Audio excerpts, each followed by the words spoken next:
A Fox 45 News town hall We have to be able to hold them accountable. to discuss juvenile crime, We need to get this right. the changes top prosecutors want to see in Annapolis. A projected $761 million budget deficit looms over Maryland. Our team presses state leaders on a possible tax increase and why they say it's not off the table. A mother fears for her children's education. What matters to me is that my children get the opportunity to succeed. Why a successful virtual learning program could shut down, and her message to Baltimore's top educator. As one system passes, another is on the way. Meteorologist Wyatt Everhart is tracking the next chance for rain ahead of this weekend.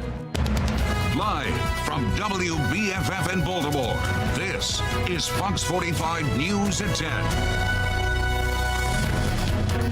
Everybody is saying we must do something. And right now, the legislature, we're looking at you because you have the power to do something to make this right. All eyes are on Annapolis on the first day of the session as Maryland's top prosecutors put their priorities before the General Assembly. The prosecutor says something needs to be done to address juvenile crime across the state. Thank you for joining us. I'm Kai Jackson. And I'm Mary Bubala. Tonight, Fox 45 heard from a panel of state's attorneys, all of them stressing the urgency needed to curb youth violence. We represent the whole of Maryland, all the diversity that exists in Maryland. And to a person, everyone agrees that there are some significant issues in criminal justice and public safety. I look at it as really a life or death issue. I look at it as an issue of whether or not a young person's going to end up behind bars or if they're going to end up, maybe taking the bar. Fox 45's Mackenzie Frost hosted that town hall. Mackenzie appointed an important conversation tonight, especially when it comes to how the Department of Juvenile Services operates overall. Yeah, absolutely, Mary and Kai. To start the conversation with these prosecutors about legislative priorities, we really wanted to begin with where the system stands right now. And it's clear these prosecutors argue what happens inside DJS in terms of how decisions are made regarding charging young people is not widely known. And when decisions are made, some argue that decision may not be made by the right person. We don't know what is happening. The police don't know what is happening. The victims don't know what is happening. It's something that's entirely encapsulated within DJS, and a crime has been committed. There's been a breach to public safety, to community safety, and none of the community safety partners are aware of anything. That is problematic. DJS, they're not lawyers. They don't understand the elements of difference between a vehicle theft or unauthorized usage. When they give us cases, we have to go back. We have to try to fix the mess sometimes that is out there. We have to try to hunt down the police. It's too much. City State's Attorney Evan Bates says having other people decide whether a case should move forward is an issue. That's why he's pushing lawmakers to have a judicial magistrate or a judge hear certain cases like juvenile gun offenses, violent crime, or stealing a car to make that decision. Kai? Mackenzie, in addition to that legislative push, there are other ideas that prosecutors are asking lawmakers to tackle. What are some of them?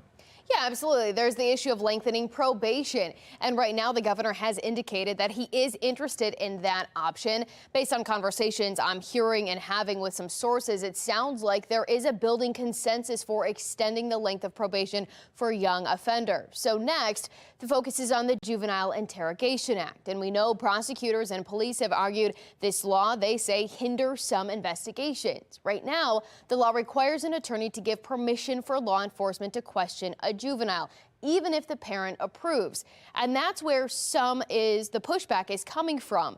These prosecutors argue parents should have a say, and they want lawmakers to require attorneys to be present in person during that questioning. If the parent wants their child to just tell the truth, why can't they?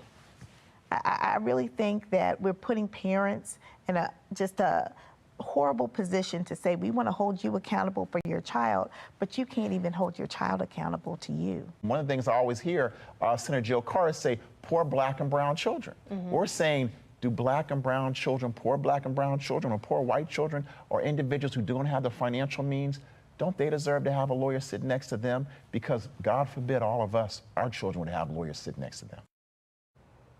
Mackenzie, where do prosecutors stand on the leadership of DJS? Secretary Schiraldi.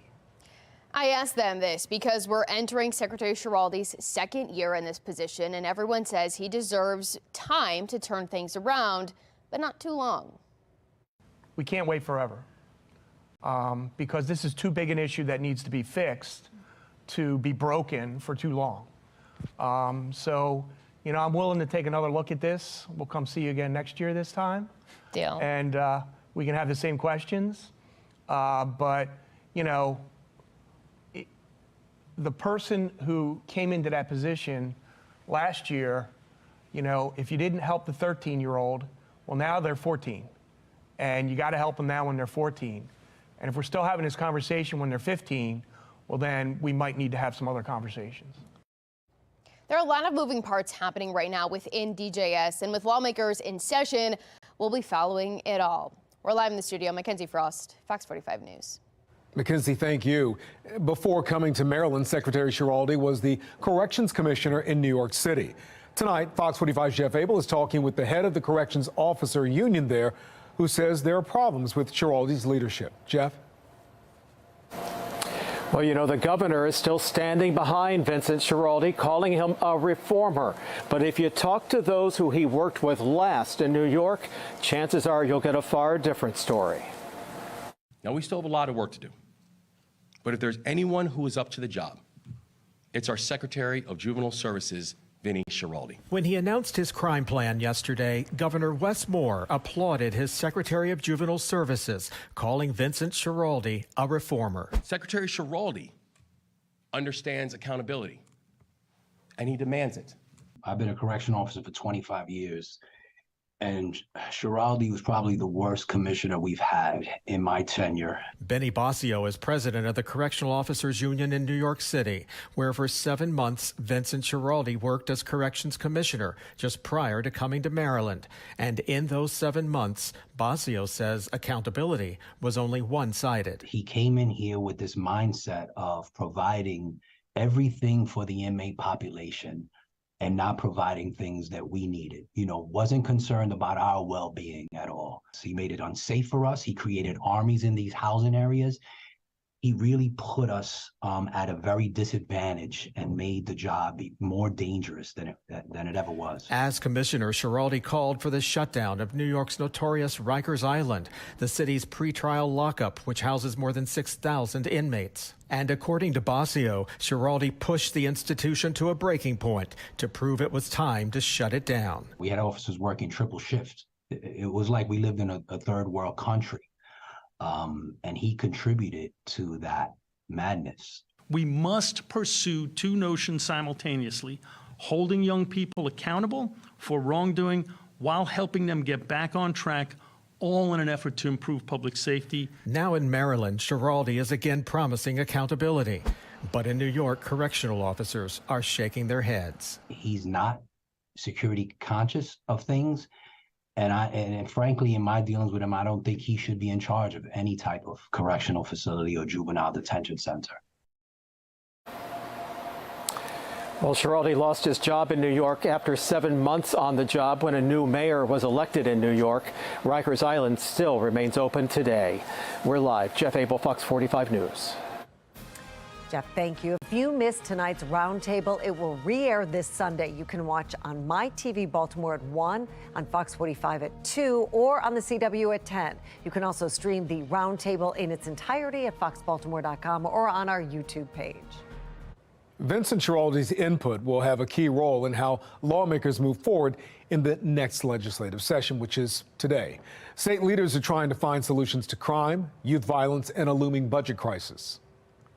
I've heard the Senate president say he doesn't think he has an appetite for big tax increases this year. I've been here long enough to know that sometimes in the middle of the session meal, your appetite changes.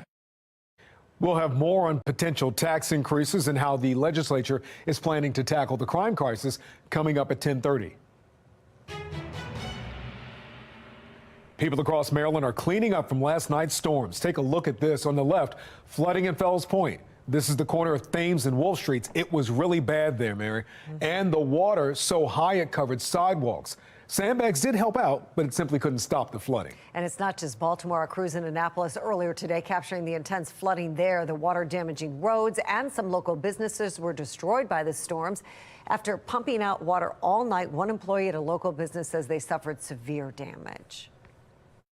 There's all the ice cream, all the cabinets, everything we have, all the freezers, the machines, stuff can get wet.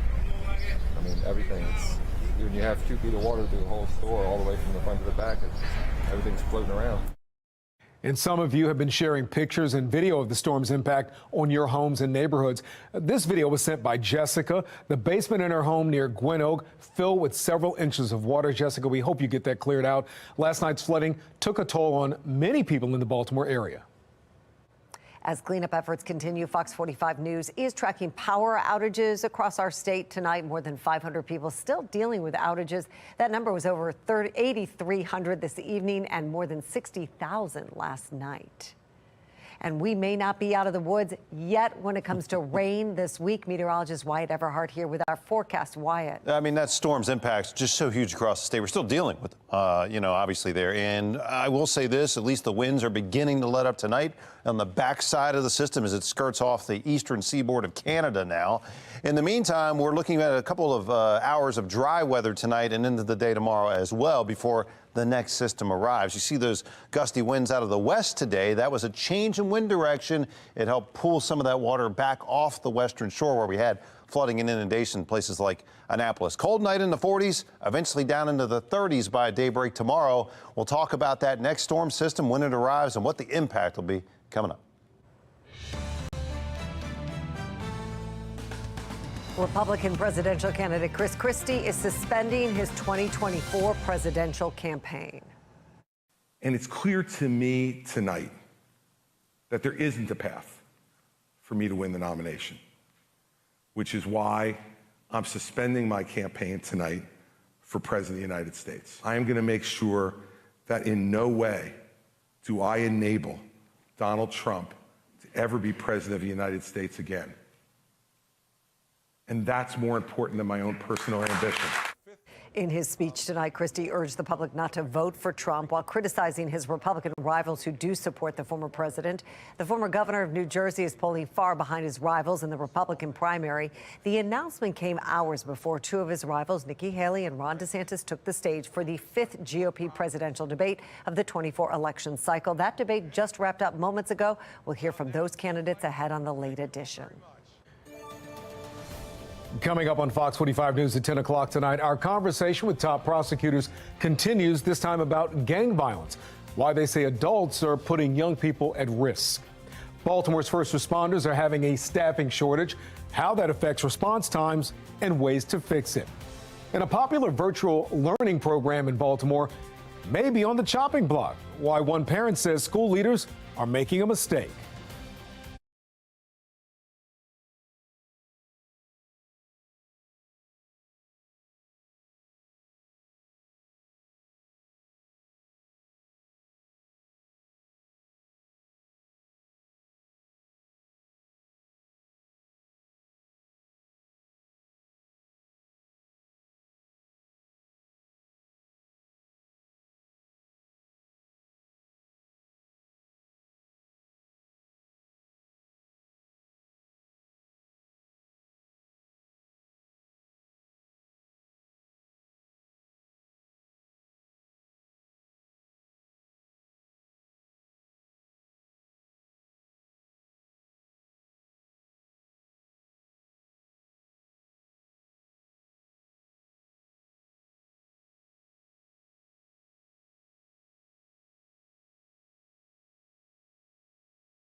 Parents are fighting to save a popular virtual learning program that could soon be shut down by Baltimore City schools. Project Baltimore's Chris Papps explains why the program is on the chopping block and how parents are fighting back. Kathleen Lee, I pay taxes, has a message for Baltimore City School CEO, Dr. Sonia Santelises. Put the money where your mouth is. If you say that you really put children first and you have a heart for children, then have a heart for my children. Lee has 2 children in Baltimore City schools, a daughter in 5th grade and a son in 2nd. Both attend Charm City Virtual, a virtual learning program created during the pandemic and currently offered for 2nd through 8th graders. This program works. Lee's children have been in the program for years, but for different reasons. Her daughter, who's excelling at Charm City Virtual, struggled in school, unable to focus because of bullying. There was no one there to keep her safe. Have you ever been too afraid to learn? My daughter was so afraid at school that she could not learn. She's been spat on, she's been kicked, she's been run over. Lee's son, I like it a lot, never attended school in person. He's been virtual since kindergarten, and she says he's thriving. This 7-year-old has perfect attendance and is a Johns Hopkins scholar at the Center for Talented Youth. At 7 years old, he'll tell you his claim to fame is that he takes 9th grade math. But now, Lee fears her children's education is in jeopardy. Yes. In late November, Dr. Santelises recommended to the school board that Charm City Virtual be shut down for elementary school students. If the board approves the recommendation, virtual learning will only be available for Baltimore City middle and high school students. Lee told Project Baltimore, if that happens, she will homeschool her children. I have to, because we have to continue this success. How many parents do you think will be like you, where if Charm City Virtual is shut down, they're going to pull their kids out of the school system? Many. North Avenue does not provide data on its website about Charm City Virtual because it's considered a program and not a school. But according to the Charm City Virtual PTO, parent-teacher organization, student test scores are largely on par with district averages. This is Charm City, also called Virtual Learning Program East. You can see last school year, 22% of its students in elementary and middle school scored proficient in English language arts. The district average was 26%. In math, 4% of Charm City students scored proficient. The city average was 8%.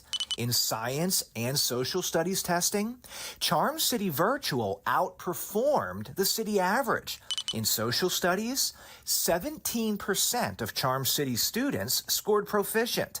The city average was 12%. I would like to welcome you all to the December 12th public board meeting. At the Baltimore City School Board meeting last month, the district cited declining enrollment as one reason why Dr. Santelises recommended shutting down the program.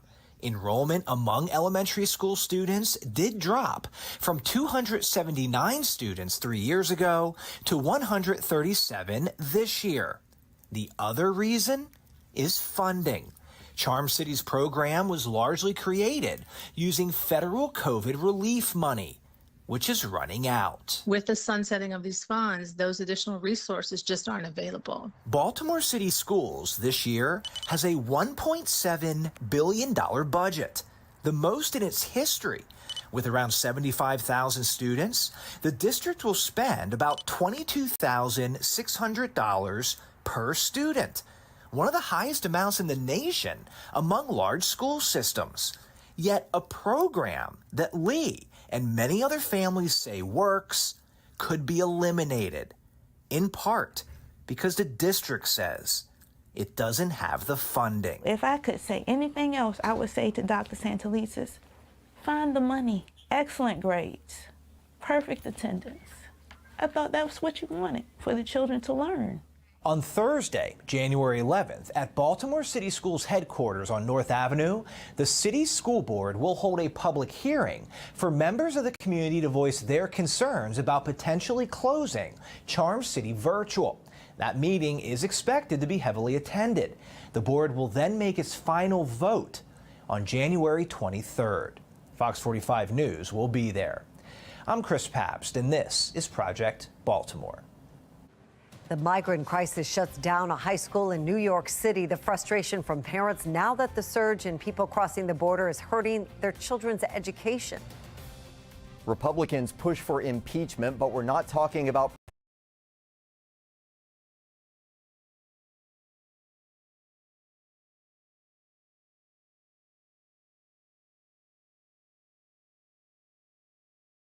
President Biden, instead, one of his top cabinet members.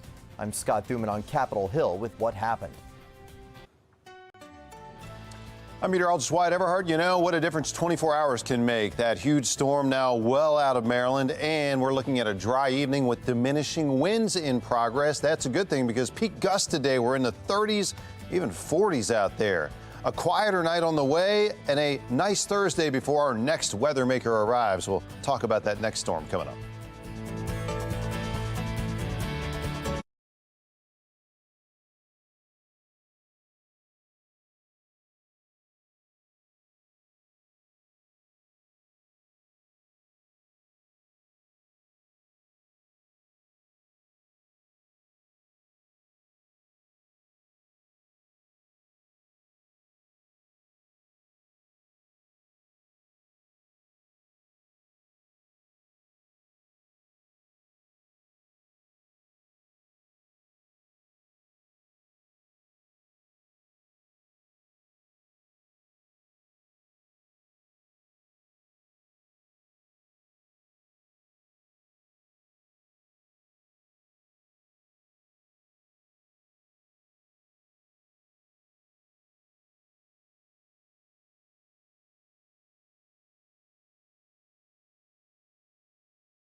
Impeachment hearings typically surround efforts to oust or punish a U.S. president. But on Wednesday, Republicans began using that same tactic against President Biden's team, specifically the Secretary of Homeland Security. As Sinclair's chief political correspondent Scott Thuman shows us, the initial move is causing controversy.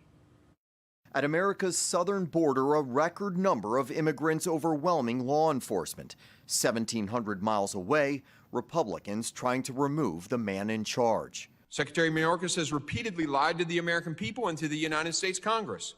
Our investigation uncovered more than 100 instances where Secretary Mayorkas misled the public, including Republicans said about having control of the border and used the words of Alejandro Mayorkas against him, contradicted by other officials. Do we have operational control, yes or no? Yes, we do. Based upon the definition you have, sir, up there, no. We don't have operational control. No, sir. Despite 300,000 trying to make it into the country just last month, Democrats claiming impeachment attempts are purely political. It is now campaign season. Republicans want to throw political red meat to their base and keep that campaign cash coming. But do constitutional grounds exist that allow for this type of impeachment? And does it open a Pandora's box for more widespread use of impeachments under future administrations? Whatever may be the grounds for impeachment and removal, dislike of a president's policy is certainly not one of them.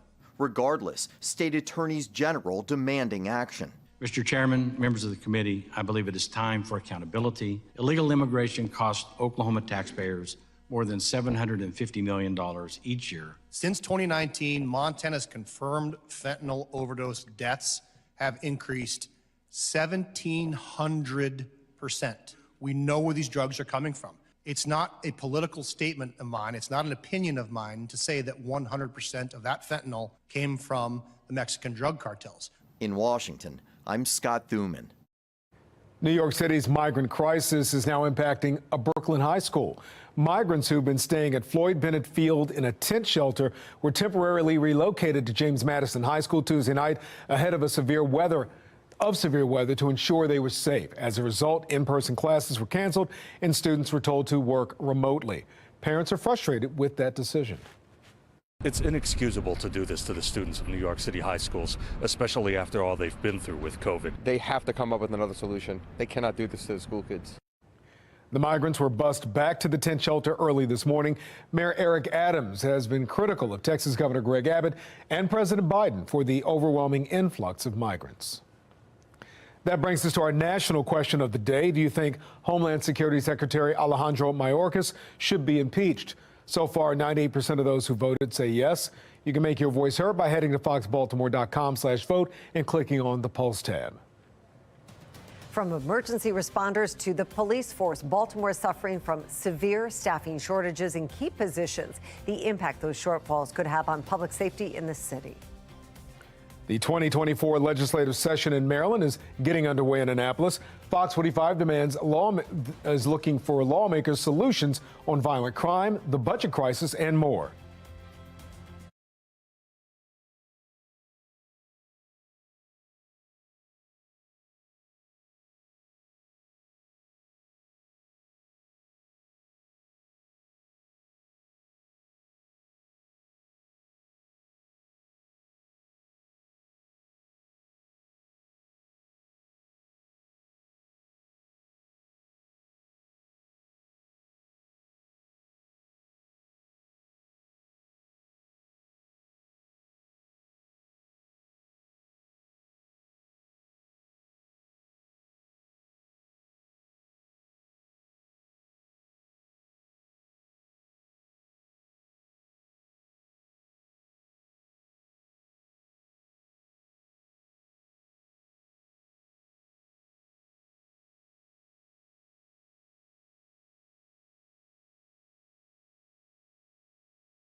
Fox 45 is following three big stories tonight at 10:30. Baltimore is facing a severe shortage of police officers and EMS workers. The impact those shortages are having and what it will take to fill the void. The legislative session kicked off in Annapolis today. What we heard from lawmakers as the state tries to avoid a budget crisis. Another top issue in Annapolis is the youth crime crisis. Tonight, Fox 45 News held a roundtable with top prosecutors demanding change. There comes a societal cost. If you don't address it now and you ignore it, or you don't put in place proper restrictions to get them back on the right path, they're going to. Well, those prosecutors say recent juvenile crime reforms have made it impossible to hold juvenile offenders accountable. And one proposal being floated by the prosecutors, changing the state's gang statute. They argue a change now could impact how juveniles commit crime. Almost always, a juvenile doesn't commit a crime, particularly a violent crime, by themselves.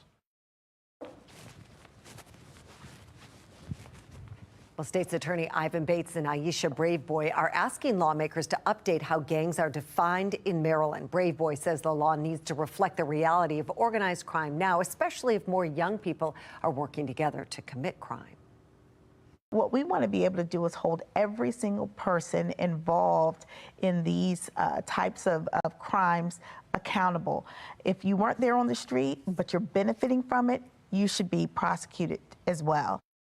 If you missed tonight's roundtable, you can watch this Sunday. It will re-air on My TV Baltimore at 1, on Fox 45 at 2, or on the CW at 10 p.m. You can also stream the roundtable in its entirety at foxbaltimore.com or on our YouTube page. The pleas for change from top prosecutors come as the legislative session begins in Annapolis. Lawmakers packed both chambers of the State House as the 446th General Assembly session got underway today. It is going to be a busy 90 days, especially with the impending budget shortfall. We are going to have to be fiscally prudent, and we're going to have to get back into the habit of really sharpening our pencils and prioritizing what matters most for the 6.5 million Marylanders that count on us. Fox 45's Mackenzie Frost was in Annapolis today, pushing lawmakers for answers on juvenile crime, the budget, and if they plan on raising your taxes. It was a busy first day of session, and no doubt will be a busier 90-day session with more than 500 pre-filed bills already. And we're trying to get more information about the plans from lawmakers to address the growing juvenile crime crisis, as well as answer a question on many Marylanders' minds. Will their taxes increase to help fill the growing budget hole? Consent calendar of introductory House bills. Number 1, the clerk will read the first bill. Speaker Adrian Jones gaveling delegates back to work, and the same underway in the chamber across the hall. Without objection, the prayer will be journalized. Now it's time for lawmakers to get down to action. The biggest concern, the $761 million projected budget deficit for next budget year. Good morning. Happy New Year. It's top of mind for Senate President Bill Ferguson, who's quick to call for tightening the purse strings. It can't continue. We have to find our way through. Do you envision the Senate supporting any sort of tax increases or fee increases that could impact the public? I don't see any need for wholesale tax increases in any way. I think there are a couple areas where we may have to look at special funds. But not everyone is convinced. You know, I've heard the Senate president say he doesn't think he has an appetite for big tax increases this year. I've been here long enough to know that sometimes in the middle of the session meal, your appetite changes and all of a sudden things pop up.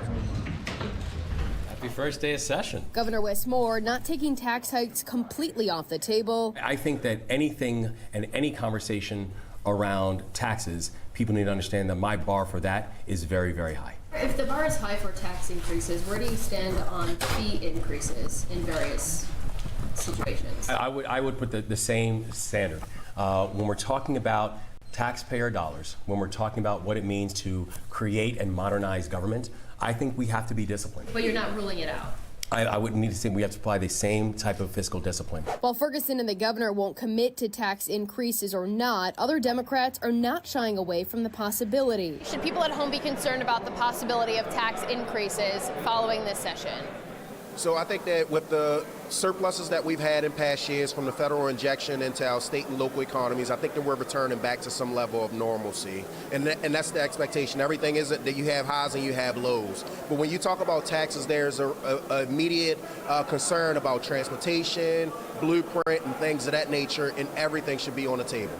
Including tax increases? Including tax increases, yes. Tax and fee increases could become reality, especially with funding for the blueprint for Maryland's future, the multi-billion-dollar education spending plan tied up in the court system. And now the state's Environment Department floating the idea of a $1 billion annual plan to curb climate change. Before leaving office, former Governor Larry Hogan warned lawmakers against spending the state's multi-million-dollar surplus. It would be a mistake for the legislature to use its newly expanded budgetary power to return to the old habits of raiding the rainy day fund or recklessly spending down the surplus. But now, where'd that money go? Well, let me be very clear that this was the federal injection from ARPA dollars and things of that nature, and it went to projects that were around the state of Maryland. But at the end of the day, like, you do have a course correction. You have less money coming in at this moment, and you have to figure those types of things out. Where'd the surplus go that Governor Larry Hogan left for the state? That's a good question. Besides pinching pennies and likely budget cuts, juvenile crime is going to dominate this session. We don't want them to become career criminals, but we're not preventing them from becoming career criminals by slapping them on the wrist. It has to be the mindset of not just checking a box of, we did the screening, we're just going to send it to diversion. There has to be the question of, what does this child need to change his or her behavior? Because it can't continue like this. And that happens in that intake process. Ferguson continues to push for changes with the intake process, and that is an area where support appears to be building. But it's not clear where the governor's proposals, just unveiled Tuesday, fit into that equation. There are already conversations scheduled to take place in committees next week talking about the juvenile justice system. And remember, Governor Wes Moore is required to unveil his budget proposal by next Wednesday. In the State House, Mackenzie Frost, Fox 45 News. And that brings us to our question of the day. With a looming budget deficit, what should lawmakers do? Raise taxes or shrink government? So far, 98% of those who voted say to shrink government. Head to foxbaltimore.com/vote to weigh in. Well, the stakes are always high for first responders, but even more as widespread staffing shortages continue to plague the city. Police, fire, and ambulances are all starting the new year off with critically low staffing. And tonight, Fox 45's Rebecca Pryor is looking into how those shortages could affect you. Sounding the alarm on staffing shortages, first responders from across the city essentially all saying the same thing. They feel overworked, underpaid, and are now calling for change. When you dial 911, you expect your emergency to be treated as such. But in Baltimore City, from those answering your call, 911, what's your emergency? to those responding, widespread staffing shortages could mean a slower response in situations where minutes and even seconds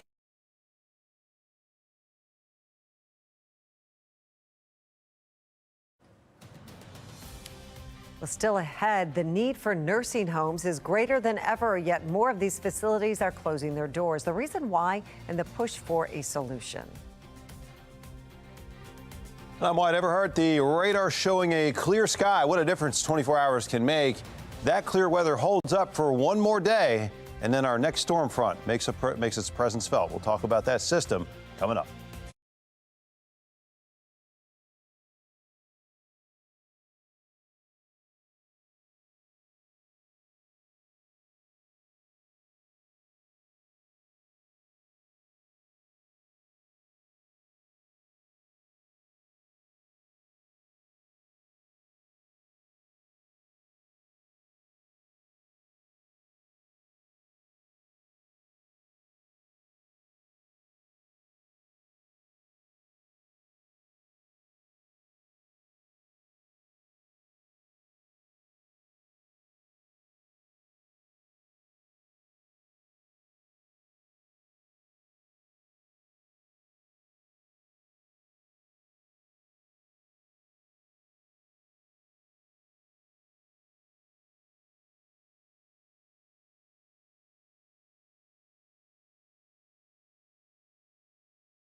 A member of the notorious Black Guerrilla family gang pleads guilty in a federal murder case. Tyrell Jeffries pleaded guilty to 1 count of racketeering conspiracy as part of a plea deal. The plea is part of a larger case that links multiple BGF members to 6 murders, 11 shootings, multiple armed robberies, and a drug trafficking operation. According to investigators, Jeffries took part in 2 attempted hits ordered by a senior BGF member back in 2015, one of them alongside David Warren, a labeled contract killer. Warren is also connected to an ordered hit against a rival gang member that resulted in the murder of Brian McMee, an innocent construction worker who was simply repairing a backsliding door. Investigators say Warren and another co-defendant, Wayne Prince, opened fire on the home. McKemmy's family was there when Prince was found guilty. And to hear him say guilty, we all 3 kind of just clenched our hands together and like, this is the beginning of maybe a little bit of closure. You know, Brian was 27 years old when he was killed. But to me, that's who they killed. See that little boy holding the fish? See that little boy in Ocean City? That's who they killed. The remaining defendants, Warren Devontae Harrison, a Baltimore rapper, and Joshua Duffy, are all scheduled to go on trial in September. Jeffries will be sentenced on April 19th. Well, Marylanders across the state are recovering from those intense storms last night. On the left, you can see people were forced to walk through water early this morning near Dundalk. And on the right there, some images from Miller's Island, where homes were underwater this morning. All of this as we still have more rain on the way for Friday. Let's check in with meteorologist Wyatt Everhart for the latest on this next system. Yeah, Mary, I mean, one headed out and multiple others coming in. That's basically the way to look at it. First of those is going to be a clipper system for the upper Midwest tomorrow. That's going to skirt off to our north.